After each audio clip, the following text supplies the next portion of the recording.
Grand slam for Masters.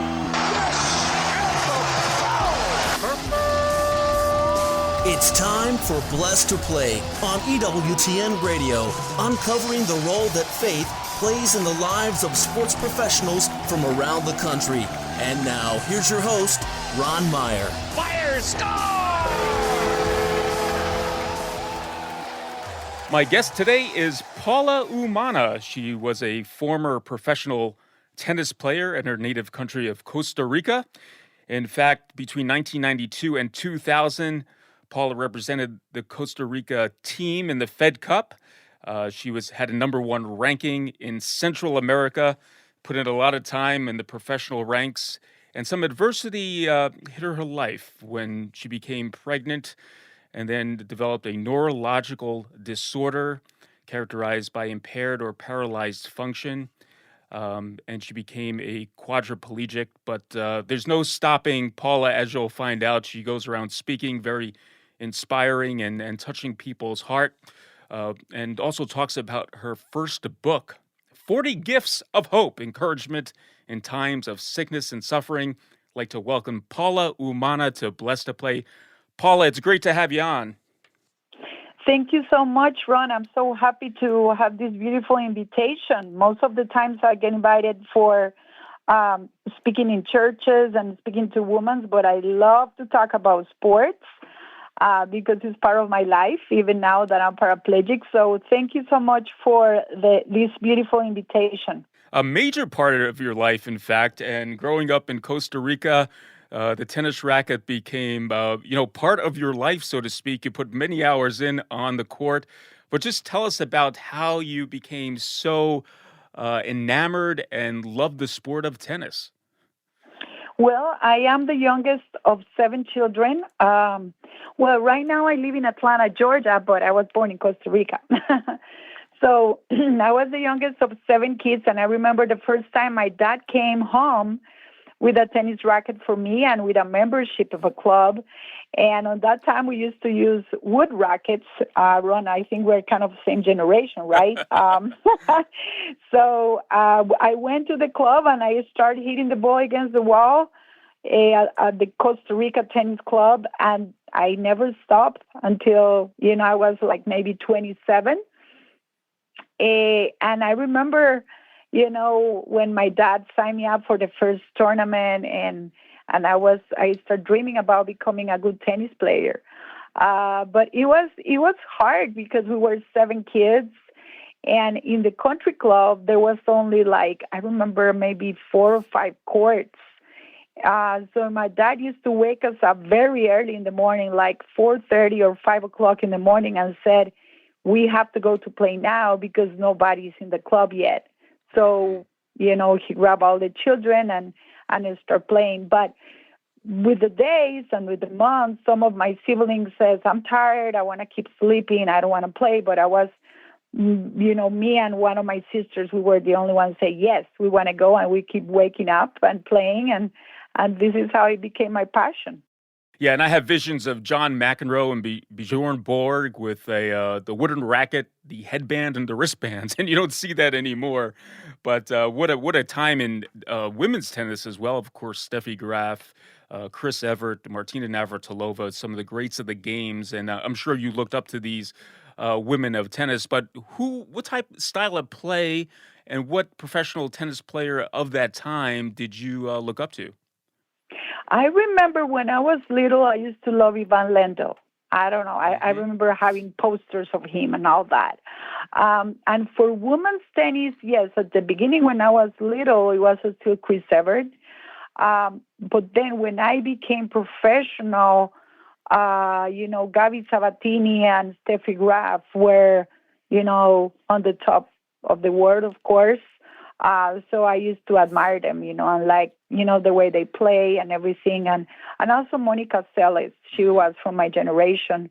But yeah, when I was little, it was more Ivan Lendl, I remember. Blessed to Play, Ron Meyer chatting today with Paula Umana, a former professional tennis player. In fact, she had number one ranking in Central America back in the day. and she's author of the book 40 Gifts of Hope, Encouragement in Times of Sickness and Suffering. Now, Paula, we talked about, I thought you might have practiced on clay, but you corrected me quickly saying there's a lot of rain in Costa Rica and it wouldn't be conducive to clay. So a lot of your tennis really was on the hard court. Yeah, it was most of the time in hard courts. And actually all Central America, most of them. Only maybe El Salvador was a country that I used to compete in clay courts. But in Costa Rica, most of the courts are hard courts. And the person that really introduced me to take tennis more serious was my brother-in-law when I was 15, because he came to the United States on that time. And he came back, he became, I remember, a boyfriend of my sister. Now, of course, he's her husband years later. And he opened a tennis academy there.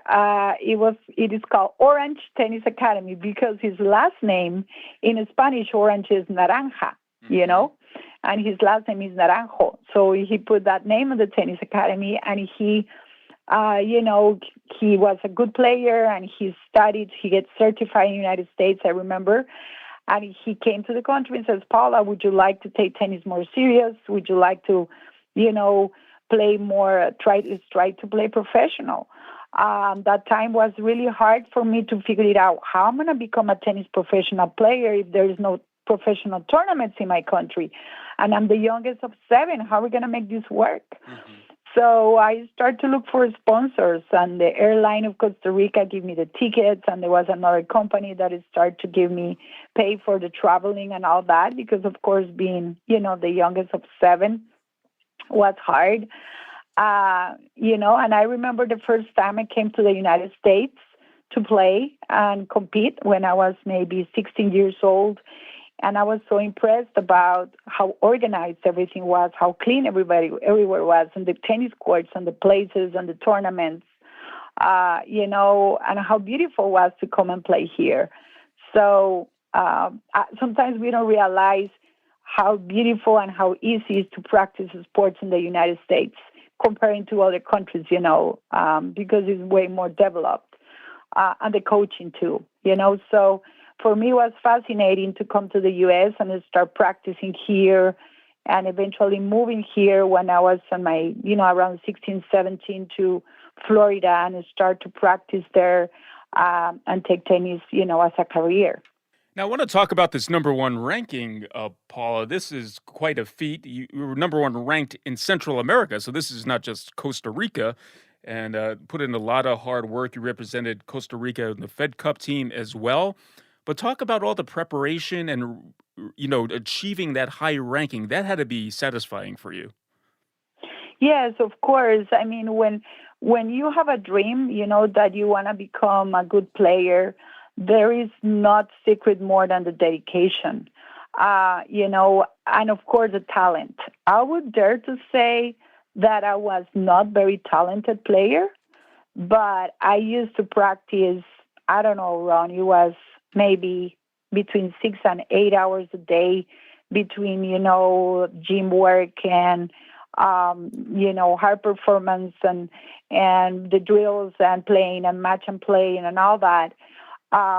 So, of course, my level of motivation was from 100, 120. Yeah, I was working always so hard because my dream was to become number 1 in the world. Hopefully we can have the same motivation to go to heaven, right, Ron? That say, let me give the best of myself.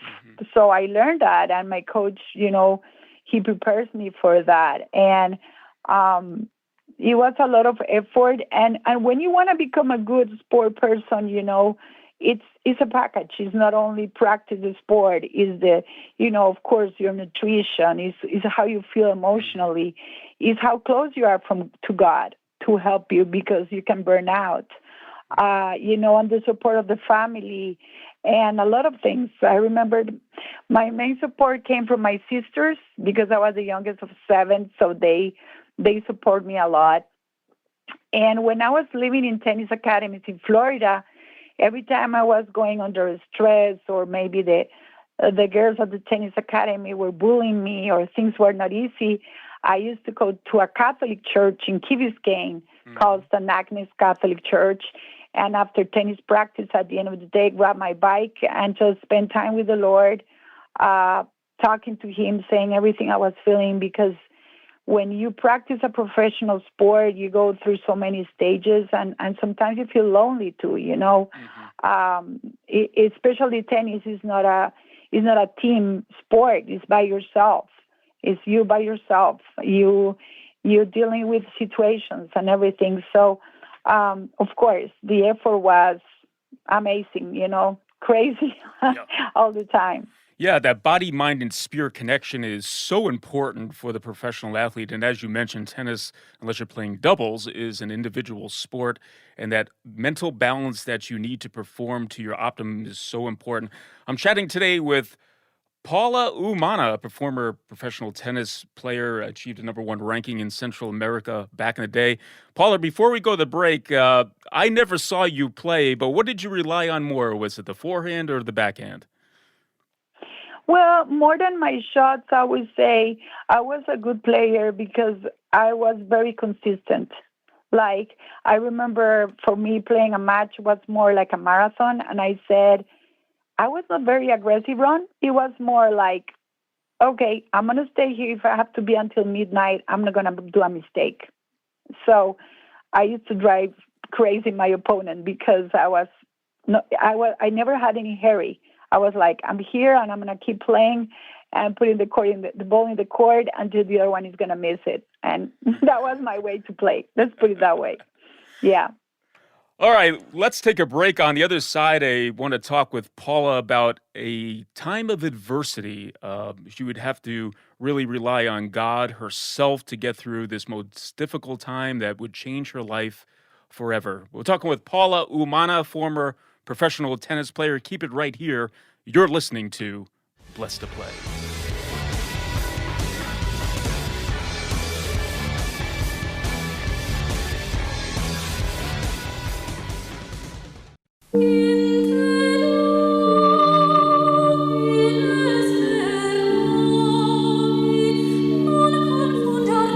Come, Holy Spirit, fill the hearts of your faithful and kindle in them the fire of your love. Send forth your Spirit, and they shall be created, and you will renew the face of the earth. O God, on the first Pentecost you instructed the hearts of those who believed in you by the light of the Holy Spirit.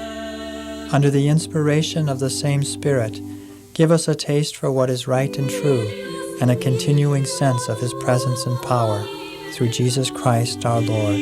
Amen.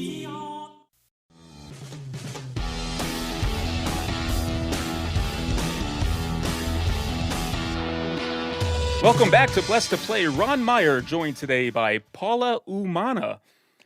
Great tennis player, folks. She played in her native country of Costa Rica and achieved a #1 ranking in all of Central America, played professional tennis, trained in the United States, lived out her dream, so to speak, and she did coaching as well. And so tennis was very an important part of Paula's life.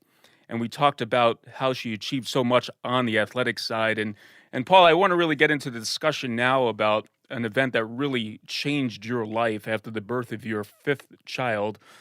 And, you came down with a neurological disorder characterized by impaired or paralyzed function, and you are a quadriplegic. So obviously being so athletic, movement was very much part of your life, and all of a sudden your life changed forever. I want you to take us back to that time, your thinking going through what you went through and how you processed all that when you had this really unfortunate news. Thank you, Ron. Yes. On 2002, I got married with a French man, Serge, my husband, and we moved to Atlanta, Georgia. And we have a big family. I have 4 kids, and I got pregnant on my 5th child, Charles. And when I was pregnant, I started to develop an illness in my neurological system that was very, very difficult until I get all paralyzed. The baby was born in 2014, and in 2015, for around summer, I was in a hospital with people after they have car accidents and they, become paraplegic. And I started to deal with the hardest situation of my life, of course, being away from my children, suffering a lot, and trying to recover from what was going on in my body. It was very confusing. It was very, very difficult. But I remember also being in the hospital in Shepherd Center in Atlanta, Georgia. Having all these therapies was almost the same as being in a tennis academy, fighting, trying to get, I was like, I need my body to come back. So it became something really, really difficult for me. It's a condition that has a very long name. It's called chronic inflammatory demyelin polyneuropathy. I'm sorry, Ron, it's very long, the name. But it's something that attacks the nerves of your body, and you just can't move. So it was a very hard time of my life. It was 10 years ago almost. It was very confusing and very hard.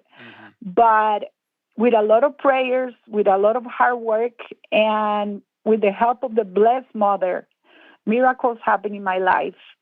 And right now, I'm still paraplegic, but I use some devices on my legs, and I can walk. The other part of me that I haven't shared with you, Ron, is since I moved here 22 years ago to the United States, I created my own tennis company. And I'm a tennis coach right now. And my company is in Atlanta, and 6 private schools. We give after-school programs. And when I got ill, I thought, I'm not going to be able to keep teaching. But the company continued, and I learned how to teach tennis from a wheelchair. I learned how to teach tennis in a scooter. I learned how to teach tennis driving with hand controls and using bioptic glasses and all the word of what is a disability, and I still do that, And because all that happens to me, I wrote this book, 40 Gifts of Hope. And God has opened so many doors for me also to become a Catholic speaker. And that is, one of my ministries now. And I love it because God sent me everywhere to talk in churches and to young people and women's events and enjoy how to share my story and to inspire people, how to deal with sufferings in life and how to play their tennis matches. Blessed to Play, Ron Meyer chatting with Paula Umana. She's the author of the book, 40 Gifts of Hope, Encouragement in Times of Sickness and Suffering. So, Paula, you're diagnosed with CIDP, and obviously your life has changed, although you have a number of devices and things that can help you be more mobile. But, suffering, many people could talk about suffering, but until you live it out, you really don't know what it is. Talk about how suffering changed your life, and then talk about that faith perspective that you do now have that not only helps you deal with suffering, but it makes you become more of a complete person and when you're trying to get other people to relate to what suffering is. Yeah, it was a torture for me, of course, being a tennis champion, and then one day, after a while being paralyzed. Of course, it's a trauma. It's terrible. It's horrible, the experience, of course, and for everybody, and especially to lose your independence. But when those situations come and my body started to come back, it was amazing how I just celebrate the fact of moving, the fact of being able to do things, little by little.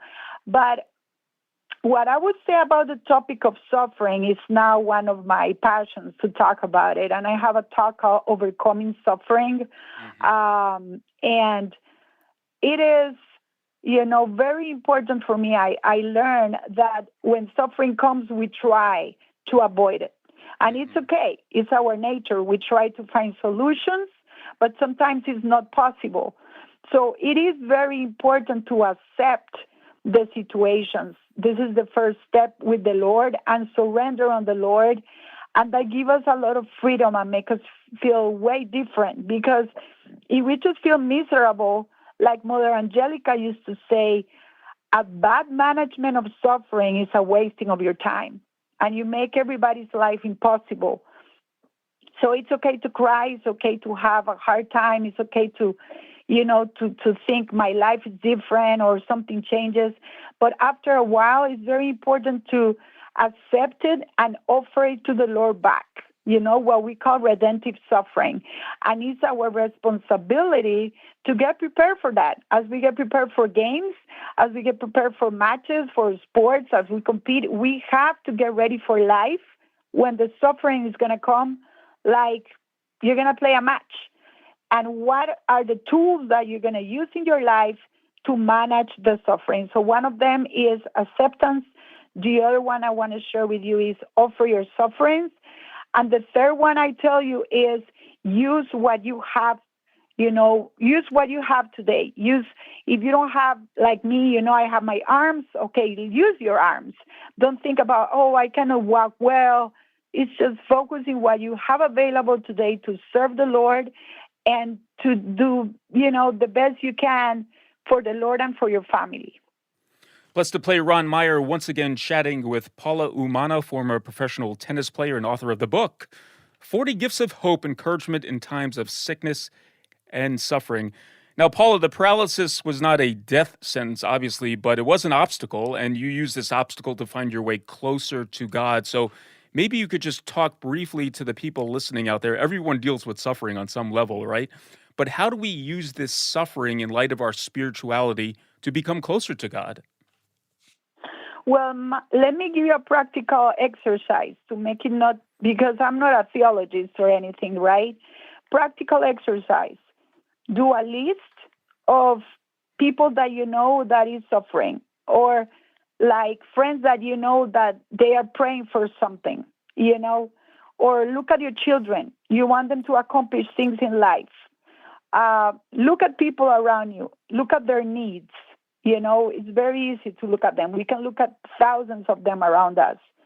So once you have that clear, when the suffering comes in your life, go to the cross and offer to God your suffering for all those intentions, for the intentions of your loved ones, and also for your personal intentions. If you have a son or a daughter that you see is not on the right way, going away from God, instead of telling them all day, go back to church, offer your sufferings for them. And what happened is that when we do that exercise, I don't know how to explain you this, but we get in a special stage of grace, and we are privileged. We live in a stage of privilege and purification. So the suffering, instead of being a burden, becomes a blessing. And we can live in joy on that stage. And I'm not saying that from the book. I'm not saying that because I learned it in a class. I'm saying that because I learned how to practice it every day, being a paraplegic person. And also how you can serve the Lord with your sufferings and your weaknesses. Now I became a speaker, and every time I go on the stage, I feel I'm playing a Grand Slam finals, and it's difficult, and I'm nervous, and I feel the same thing that I used to feel when I play a match, but I say, okay, Lord, let's use all these horrible things for you and for others, and especially because, Ron, I think we all have the same goal, that is to go to heaven and bring people to heaven. And if we just focus on that and move on, and we can work a lot through our sufferings for the kingdom and for the Lord, So that is my practical advice. Yeah, those are some good words. And I heard once said, if you don't have butterflies, that means you really don't care. So butterflies are a good thing. It gets the body ready. We only have a couple minutes remaining, but I want to just pose this question to you. All your athletic training, those hours on the court, dealing with dedication, perseverance, overcoming adversity in the athletic sense, did that help you going through this trial of, being a quadriplegic and just dealing with that? Of course. The sports change our lives. I suggest everybody do sports at any level, at any age. Even if you cannot move, I'm sure you can do some sport from the bed. That helps me so much, definitely, and until the day of today, because I play every day. Okay, today, how I'm going to play this match? How I'm going to speak on Ron's, program. So it helps me so much, and it helps me so much to inspire young people, old people, ladies, and in my situation that I have a disability, I am going to be 50. I think I'm still a little bit young. But when old people see me, I can, inspire them because they know I went through something that usually some people go in there in their elderly years, you know. So it definitely helps a lot. And right now I can dare to say I'm very thankful of what happens to me because I can work for the Lord. I can be a speaker for him. And also, I'm doing a beautiful project with EWTN about stories of people with disabilities so I can understand them, what they're going through.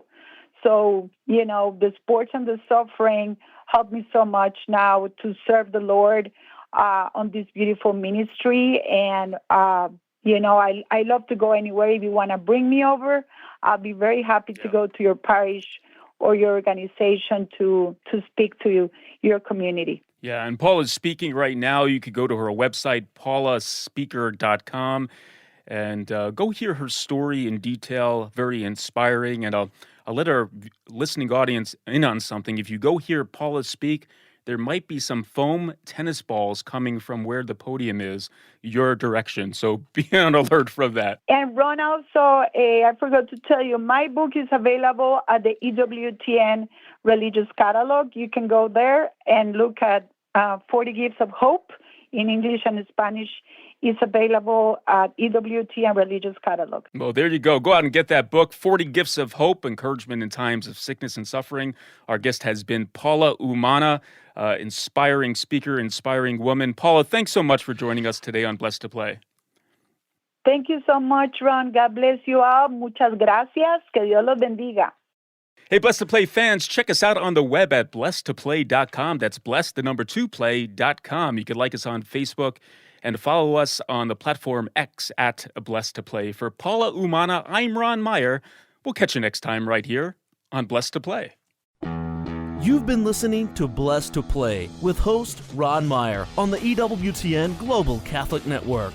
If you have a question or comment about today's show, feel free to email us at info@blessedtoplay.com. That's blessed, 2, play.com. You can also connect with the show on the web at www.blessedtoplay.com. Again, that's blessed, 2, play.com. Join us again next time for Blessed to Play on the EWTN Global Catholic Network.